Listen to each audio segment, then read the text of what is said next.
एक छोटी सी बात, किसी का लेट आना, ट्रैफिक में फंसी गाड़ी, दूध का उबल जाना, और आपका पूरा दिन बर्बाद हो जाता है। आपका खून खौल उठता है, आप चिल्लाते हैं, आपका मूड खराब हो जाता है।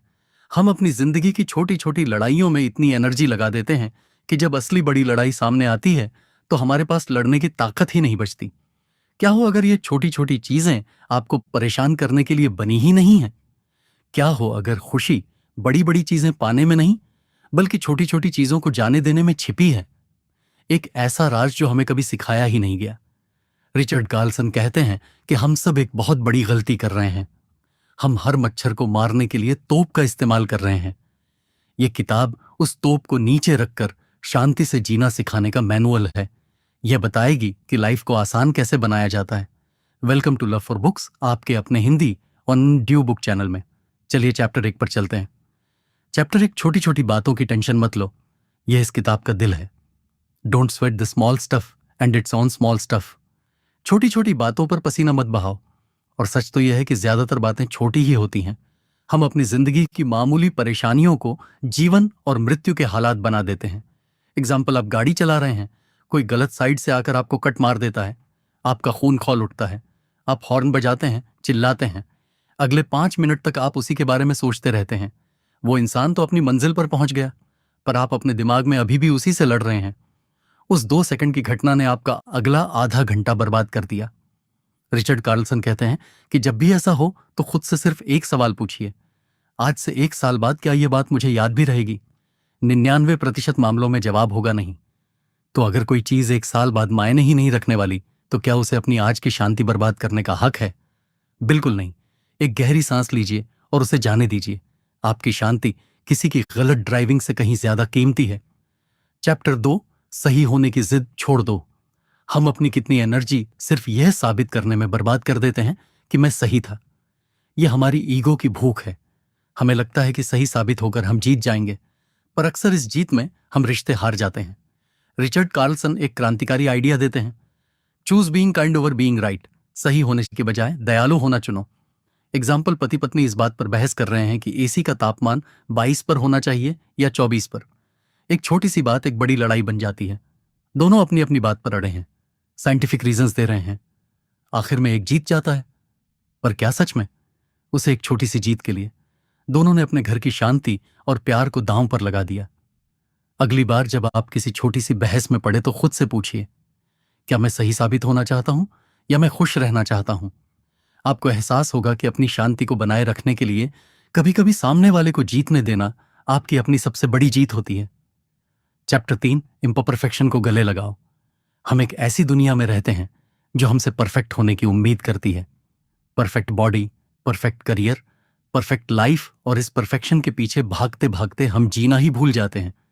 हम हमेशा अपनी कमियों पर ही फोकस करते रहते हैं। कार्लसन कहते हैं, लाइफ इजंट एन इमरजेंसी। जिंदगी कोई आपातकाल नहीं है। सब कुछ ठीक ठाक है। थोड़ी सी गंदगी, थोड़ी सी इम्परफेक्शन जीवन का प्राकृतिक हिस्सा है। उसे एक्सेप्ट करना सीखिए। एग्जाम्पल, आपने घर की सफाई की और 10 मिनट बाद ही आपके बच्चे ने फर्श पर जूस गिरा दिया।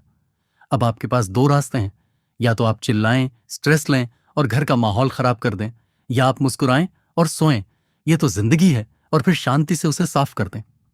परफेक्शनिज्म एंग्जाइटी और स्ट्रेस का दूसरा नाम है। जब आप एक्सेप्ट कर लेते हैं कि आप और आपकी जिंदगी कभी भी परफेक्ट नहीं होंगे, तो आपके कंधों से एक बहुत बड़ा बोझ उतर जाता है। आप खुद को और दूसरों को माफ करना सीख जाते हैं, और इसी माफी में असली शांति छिपी है। चैप्टर 4, आज में जीना सीखो। हमारा दिमाग एक टाइम मशीन की तरह है। यह या तो अतीत के पछताव में घूमता रहता है या भविष्य की चिंताओं में। यह अभी द प्रेजेंट मोमेंट में बहुत कम रहता है, और खुशी सिर्फ और सिर्फ अभी में ही मिलती है। जब आप अपना खाना खा रहे हो तो सिर्फ खाना खाइए, अपने फोन या टीवी में मत खो जाइए। खाने के स्वाद, उसकी खुशबू को महसूस कीजिए। जब आप अपने बच्चे के साथ खेल रहे हो तो सिर्फ उसके साथ खेलिए। अपने ऑफिस के ईमेल के बारे में मत सोचिए। एग्जाम्पल, एक आदमी अपने परिवार के साथ वेकेशन पर था, पर वो फिजिकली तो बीच पर था, पर मेंटली वो अगले हफ्ते की प्रेजेंटेशन की चिंता में था। वो उस खूबसूरत पल को जी ही नहीं रहा था। वो भविष्य की एक ऐसी प्रॉब्लम के लिए स्ट्रेस ले रहा था जो अभी आई भी नहीं थी। रिचर्ड कार्लसन कहते हैं कि जिंदगी सिर्फ अभी में ही घटित होती है। अतीत एक याद है, भविष्य एक कल्पना। असली चीज सिर्फ यह पल है।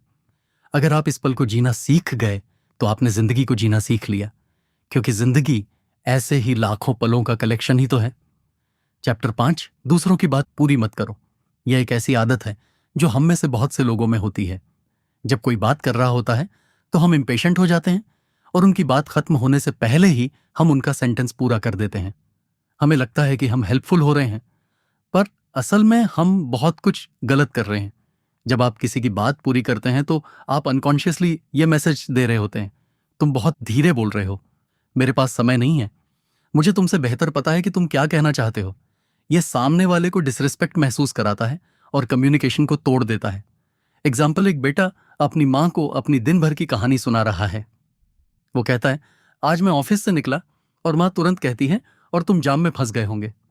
बेटे को बुरा लगता है। शायद वो जाम के बारे में मैं नहीं, किसी और दिलचस्प चीज के बारे में बताने वाला था, पर अब उसका मूड खराब हो गया। एक बेहतर लिसनर बनने की प्रैक्टिस कीजिए। जब कोई बात कर रहा हो तो सिर्फ सुनिए, उन्हें अपना पूरा समय और अटेंशन दीजिए। उन्हें अपनी कहानी अपनी रफ्तार से बताने दीजिए। आप पाएंगे कि जब आप कम बोलते हैं तो आप ज्यादा सीखते हैं और आपके रिश्ते ज्यादा गहरे होते हैं। चैप्टर 6, अपनी लड़ाइयां खुद चुनो। हमारी एनर्जी एक लिमिटेड रिसोर्स है, जैसे आपके फोन की बैटरी, और हम अपनी इस कीमती बैटरी को अक्सर ऐसी लड़ाइयों पर खर्च कर देते हैं जो बिल्कुल भी मायने नहीं रखती। आपको हर बहस जीतने की जरूरत नहीं है। आपको हर गलत इंसान को सही करने की जरूरत नहीं है। आपको यह सीखना होगा कि किस चीज पर एनर्जी लगानी है और किस चीज को जाने देना है। Choose your battles wisely.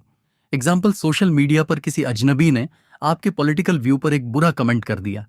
अब आप 1 घंटे तक उससे बहस कर सकते हैं, उसे गलत साबित करने की कोशिश कर सकते हैं, या आप उस कमेंट को इग्नोर करके वो 1 घंटा अपने परिवार के साथ बिता सकते हैं या कोई किताब पढ़ सकते हैं। आपकी एनर्जी कहाँ ज्यादा अच्छे से इस्तेमाल हुई? रिचर्ड कार्लसन कहते हैं कि ज्यादातर चीजें जिन पर हम लड़ते हैं वह लड़ने लायक होती ही नहीं है। हम पहाड़ से लड़ने की बजाय रास्ते के छोटे छोटे कंकड़ों से लड़ने में अपनी सारी ताकत गवा देते हैं। अपनी एनर्जी को बचाइए उन लड़ाइयों के लिए जो सच में आपकी जिंदगी में फर्क डालती है। चैप्टर 7, बोर्डम को स्वीकार करो। आज की दुनिया में हम 1 सेकंड के लिए भी बोर होना पसंद नहीं करते। जैसे ही 2 मिनट खाली समय मिलता है, हम तुरंत अपना फोन निकाल लेते हैं। Scroll scroll scroll. हम खालीपन से खामोशी से डरने लगे हैं। पर कार्लसन कहते हैं कि बोरडम यानी खालीपन आपके दिमाग के लिए बहुत जरूरी है। यह वह समय है जब आपका दिमाग चार्ज होता है, प्रोसेस करता है और क्रिएटिविटी को जन्म देता है। एग्जाम्पल, एक राइटर जो एक नए आइडिया की तलाश में था, वह घंटों तक कंप्यूटर के सामने बैठा रहा पर कुछ नहीं सूझा। फ्रस्ट्रेट होकर वो सब कुछ छोड़कर सिर्फ पार्क में एक बेंच पर जाकर बैठ गया और खाली आसमान को देखने लगा। उसी बोरियत के पल में उसके दिमाग में उसकी अगली किताब का ब्रिलियंट आइडिया आया। जब आप अपने दिमाग को लगातार इंफॉर्मेशन और एंटरटेनमेंट से भरते रहते हैं तो आप उसे सोचने का मौका ही नहीं देते। दिन में कुछ मिनटों के लिए कुछ न करने की प्रैक्टिस कीजिए। बिना फोन के, बिना टीवी के सिर्फ बैठिए और अपनी सांसों को देखिए या खिड़की से बाहर देखिए। आप पाएंगे कि आपके बेस्ट आइडियाज अक्सर इसी खामोशी से जन्म लेते हैं। चैप्टर 8, दूसरों को हीरो बनने का मौका दो। हम सब अपनी जिंदगी की कहानी के हीरो हैं और हमें अक्सर लगता है कि हमें हर काम खुद ही करना चाहिए, हमें सब कुछ कंट्रोल करना चाहिए। यह ईगो की आवाज है और यह आपको थका देती है। कार्लसन एक बहुत ही सुंदर सलाह देते हैं, let others be right most of the time. ज्यादातर समय दूसरों को सही होने का श्रेय लेने दो।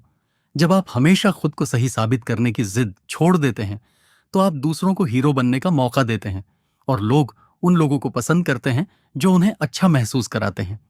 एग्जाम्पल, आपकी टीम ने एक प्रोजेक्ट सफलतापूर्वक पूरा किया।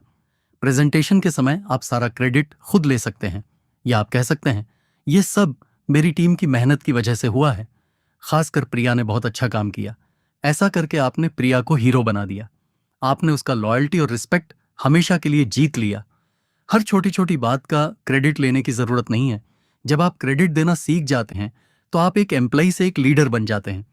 आप एक ऐसा माहौल बनाते हैं जहां हर कोई मोटिवेटेड और अप्रिशिएट महसूस करता है, और यह आखिर में आप ही की सबसे बड़ी जीत होती है। चैप्टर 9, सिर्फ एक चीज पर ध्यान दो। मल्टीटास्किंग आज की दुनिया का सबसे बड़ा मिथ है। हमें लगता है कि हम एक ही समय में ईमेल का जवाब भी दे सकते हैं, फोन पर बात भी कर सकते हैं और खाना भी खा सकते थे। सच तो यह है कि हमारा दिमाग एक बार में सिर्फ एक ही चीज पर फोकस कर सकता है। जब हम मल्टीटास्क करते हैं तो हमारा दिमाग असल में बहुत तेजी से एक टास्क से दूसरे टास्क पर स्विच कर रहा होता है, और हर स्विच में एनर्जी और फोकस का नुकसान होता है। नतीजा, आप कोई भी काम ठीक से नहीं कर पाते और ज्यादा थक जाते हैं। एग्जाम्पल, एक मां जो घर से काम कर रही है, वो लैपटॉप पर काम भी कर रही है और साथ में बच्चे को भी देख रही है। नतीजा, उसके काम में गलतियां हो रही हैं और बच्चा भी फ्रस्ट्रेटेड है क्योंकि उसे मां का पूरा अटेंशन नहीं मिल रहा। अगर वह 1 घंटा फुली फोकस्ड होकर काम करें और फिर 30 मिनट फुल्ली फोकस्ड होकर बच्चे के साथ खेले तो दोनों ज्यादा खुश रहेंगे। Do one thing at a time. एक बार में एक ही काम करो। यह प्रोडक्टिविटी और पीस ऑफ माइंड दोनों के लिए एक मंत्र है। जब आप जो भी कर रहे हैं उसे अपना 100% दीजिए। आपकी क्वालिटी ऑफ वर्क और आपकी क्वालिटी ऑफ लाइफ दोनों ही ड्रामेटिकली इंप्रूव हो जाएंगी। चैप्टर 10। आज से 100 साल बाद यह एक बहुत ही पावरफुल मेंटल एक्सरसाइज है जो आपको किसी भी प्रॉब्लम से तुरंत पर्सपेक्टिव देती है। जब भी आप किसी छोटी सी बात को लेकर बहुत ज्यादा परेशान हो तो एक पल के लिए रुकिए और खुद से यह सवाल पूछिए, आज से 100 साल बाद क्या इस बात से किसी को कोई फर्क पड़ेगा? वो प्रमोशन जो आपको नहीं मिला, वह लड़ाई जो आपके पार्टनर से हुई, वह कार जिस पर स्क्रैच लग गया, 100 साल बाद यह सब कुछ अंतरिक्ष की धूल में खो जाएगा। किसी को याद भी नहीं रहेगा। एग्जाम्पल, आप एक प्रेजेंटेशन देने वाले हैं और आप बहुत ज्यादा नर्वस हैं। आप सोच रहे हैं क्या होगा अगर मैंने गड़बड़ कर दी? सब लोग मुझ पर हंसेंगे। अब एक 100 वर्ष नियम को अप्लाई कीजिए। 100 साल बाद क्या किसी को याद रहेगा कि आपकी प्रेजेंटेशन कैसी थी? बिल्कुल नहीं। यह एहसास आपकी चिंता को तुरंत कम कर देता है। यह आपको बताता है कि यह सिचुएशन उतनी बड़ी नहीं है जितनी आप सोच रही हैं। यह एक्सरसाइज आपको मौत की याद दिलाती है, एक पॉजिटिव तरीके से। यह आपको याद दिलाती है कि आपकी जिंदगी लिमिटेड है और इसे छोटी छोटी बेमतलब की चिंताओं में बर्बाद नहीं करना चाहिए। उन चीजों पर फोकस कीजिए जो सच में मायने रखती हैं: प्यार, खुशी और सीखना। चैप्टर 11। अपनी अंतरात्मा की आवाज सुनो। हमारे अंदर हमेशा एक धीमी शांत आवाज बोलती रहती है। हमारी इंट्यूशन, हमारी गट फीलिंग, हमारी अंतरात्मा। यह आवाज हमें बताती है कि क्या सही है और क्या गलत। पर बाहर की दुनिया के शोर में हम इस आवाज को सुनना ही भूल गए हैं। हम फैसले, लॉजिक, डाटा और दूसरों की राय के आधार पर लेते हैं। यह सब जरूरी है, पर हमें अपनी अंदर की आवाज पर भी भरोसा करना सीखना होगा। वो अक्सर वो सच जानती है जो हमारा लॉजिकल माइंड नहीं देख पाता। एग्जाम्पल, एक इंसान को एक बहुत ही हाइपिंग जॉब का ऑफर मिला। लॉजिक कह रहा था यह बेस्ट ऑफर है, इसे ले लो। पर उसके अंदर से एक फीलिंग आ रही थी कि कुछ गड़बड़ है। उसने अपनी गट फीलिंग पर भरोसा किया और जॉब को मना कर दिया। 2 महीने बाद पता चला कि वह कंपनी एक बड़े घोटाले में फंस गई थी और बंद हो गई। उसकी अंतरात्मा ने उसे बचा लिया। अपनी इंट्यूशन को सुनने के लिए आपको खामोशी की प्रैक्टिस करनी होगी। दिन में कुछ मिनट बिना कुछ किए सिर्फ बैठिए। ध्यान दीजिए कि आपके अंदर से क्या ख्याल और फीलिंग्स आ रही हैं। शुरू में यह मुश्किल लगेगा, पर धीरे धीरे वो आवाज और साफ होती जाएगी। चैप्टर 12। आपकी टोकरी पहले से ही भरी है। हम हमेशा और के पीछे भागते रहते हैं और पैसा और सफलता और चीजें हमें लगता है कि हमारी टोकरी खाली है, और जब वो भर जाएगी तब हम खुश होंगे। रिचर्ड कार्लसन कहते हैं कि आपकी टोकरी पहले से ही भरी ही हुई है। आपके पास जो कुछ भी है, आपकी सेहत, आपका परिवार, आपके दोस्त, ये घर, ये सांसें, ये सब ब्लेसिंग है। समस्या यह है कि हम उन चीजों को देखते रहते हैं जो टोकरी में नहीं है, और जो है उसे फॉर ग्रांटेड लेते हैं। एग्जाम्पल, एक आदमी जो हमेशा एक बड़ी कार खरीदने का सपना देखता था, वह अपनी पुरानी छोटी कार से नफरत करता था। एक दिन उसकी पुरानी कार का एक्सीडेंट हो गया और वह पूरी तरह खराब हो गई। अब उसे बस से सफर करना पड़ता था। तब उसे एहसास हुआ कि वो पुरानी छोटी कार भी कितनी बड़ी ब्लेसिंग थी। ग्रेटिट्यूड, कृतज्ञता, खुशी का शॉर्टकट है। यह आपको जो नहीं है कि दुख से निकालकर जो है कि खुशी में ले आता है। हर रोज रात को सोने से पहले 3 ऐसी चीजों के बारे में सोचिए जिनके लिए आप शुक्रगुजार हैं। यह सिंपल सी आदत आपके पूरे नजरिए को बदल देगी। चैप्टर 13। दूसरों के दिमाग को पढ़ने की कोशिश मत करो। हम अपनी कितनी मानसिक ऊर्जा सिर्फ यह सोचने में बर्बाद कर देते हैं कि सामने वाला मेरे बारे में क्या सोच रहा होगा। क्या मैंने कुछ गलत कह दिया? क्या वो मुझसे नाराज है? हम माइंड रीडर बनने की कोशिश करते हैं और इस प्रोसेस में खुद को पागल कर लेते हैं। सच तो यह है, आप कभी नहीं जान सकते कि कोई और क्या सोच रहा है, और ज्यादातर समय वह आपके बारे में सोच ही नहीं रहे होते। वह अपनी ही दुनिया, अपनी ही समस्याओं में उलझे होते हैं। एग्जाम्पल, आपने अपने बॉस को गुड मॉर्निंग कहा और उन्होंने जवाब नहीं दिया। आपका दिमाग तुरंत कहानी बनाने लगता है। वो मुझसे नाराज है, जरूर मैंने कल की रिपोर्ट में कोई गलती की होगी, अब मेरा प्रमोशन नहीं होगा। आप स्ट्रेस में आ जाते हैं, जबकि हकीकत शायद यह थी कि बॉस ने अपने ईयरफोन लगा रखे थे और उन्होंने आपको सुना ही नहीं। लोगों के एक्शंस को परसून लिख लेना बंद कर दीजिए। ये मानकर चलिए कि ज्यादातर चीजें आपके बारे में है ही नहीं। यह असिम्पेशन आपको बहुत सारी बेवजह की चिंता और दुख से बचाएगा। अगर आपको सच में जानना है तो पूछ लीजिए, पर दिमाग में कहानियां मत बनाइए। चैप्टर 14, एक इन्फेंसिव बोरिंग पर्सन बनिए। यह सलाह सुनने में बेहद अजीब लग सकती है। हम सब इंटरेस्टिंग और एक्साइटिंग बनना चाहते हैं, पर कार्लसन कहते हैं कि कभी कभी शांति पाने का सबसे अच्छा तरीका है एक ऐसा इंसान बनना जो किसी को ऑफेंड नहीं करता और जो थोड़ा बोरिंग है। इसका मतलब है हमेशा हर चीज पर एक स्ट्रैंग ओपिनियन रखने की जरूरत नहीं है। कभी कभी चुप रहना और सिर्फ सुनना सबसे समझदारी का काम होता है। आपको हर बहस का हिस्सा बनने की जरूरत नहीं है। एग्जाम्पल, एक फैमिली डिनर पर पॉलिटिक्स को लेकर एक गर्मागर्म बहस छिड़ जाती है। आप भी उस बहस में कूद सकते हैं, अपनी राय रख सकते हैं और लड़ाई कर सकते हैं, या आप एक इन्फेंसिव बोरिंग पर्सन बन सकते हैं। आप मुस्कुरा सकते हैं और टॉपिक बदल सकते हैं। अरे, खाना तो बहुत स्वादिष्ट बना है। आपने लड़ाई को अवॉइड कर लिया और अपनी शांति को बचा लिया। इसका मतलब यह नहीं है कि आप अपने वैल्यूज को छोड़ दें। इसका मतलब है कि आप अपनी लड़ाइयों को चुनना सीख गए हैं। आप जानते हैं कि कहां बोलना जरूरी है और कहां खामोश रहना। कभी कभी बैकग्राउंड में ब्लेंड हो जाना ही सबसे स्मार्ट मूव होता है। चैप्टर 15, सेवा का सुख। जब हम अपनी ही समस्याओं में बहुत ज्यादा डूब जाते हैं तो हमें लगता है कि हमारी प्रॉब्लम्स दुनिया की सबसे बड़ी प्रॉब्लम्स हैं। इस सेल्फ ऑब्जेशन के लूप से बाहर निकलने का सबसे अच्छा तरीका है या सेवा दूसरों के लिए कुछ करना। जब आप किसी और की मदद करते हैं तो दो अद्भुत चीजें होती हैं। पहला, आपको एहसास होता है कि आपकी अपनी समस्याएं उतनी बड़ी नहीं हैं जितनी आप सोच रहे थे। आपको पर्सपेक्टिव मिलता है। दूसरा, दूसरों की मदद करने से हमें एक गहरी खुशी और संतोष मिलता है। यह एक ऐसी खुशी है जो कोई भी मटेरियलिस्टिक चीज नहीं दे सकती। इसे हेल्पर्स हाई कहते हैं। एग्जाम्पल, एक लड़की जो ब्रेकअप के बाद बहुत दुखी थी, उसे अपनी जिंदगी बेमतलब लग रही थी। उसके दोस्त ने उसे एक लोकल एनजीओ में वॉलंटियर करने के लिए कहा। वो हफ्ते में एक दिन जाकर गरीब बच्चों को पढ़ाने लगी। उन बच्चों की मुस्कान देखकर और उनकी जिंदगी में एक छोटा सा पॉजिटिव चेंज लाकर वो अपना दुख भूल गई। उसे जिंदगी का एक नया मकसद मिल गया। तो अगली बार जब आप दुखी या हारा हुआ महसूस करें तो खुद पर फोकस मत कीजिए। बाहर निकलिए और किसी ऐसे इंसान को ढूंढिए जिसे आपसे ज्यादा मदद की जरूरत है। सेवा सेल्फ पिटी का सबसे अच्छा इलाज है। चैप्टर 16, हर दिन आपका आखिरी दिन हो सकता है।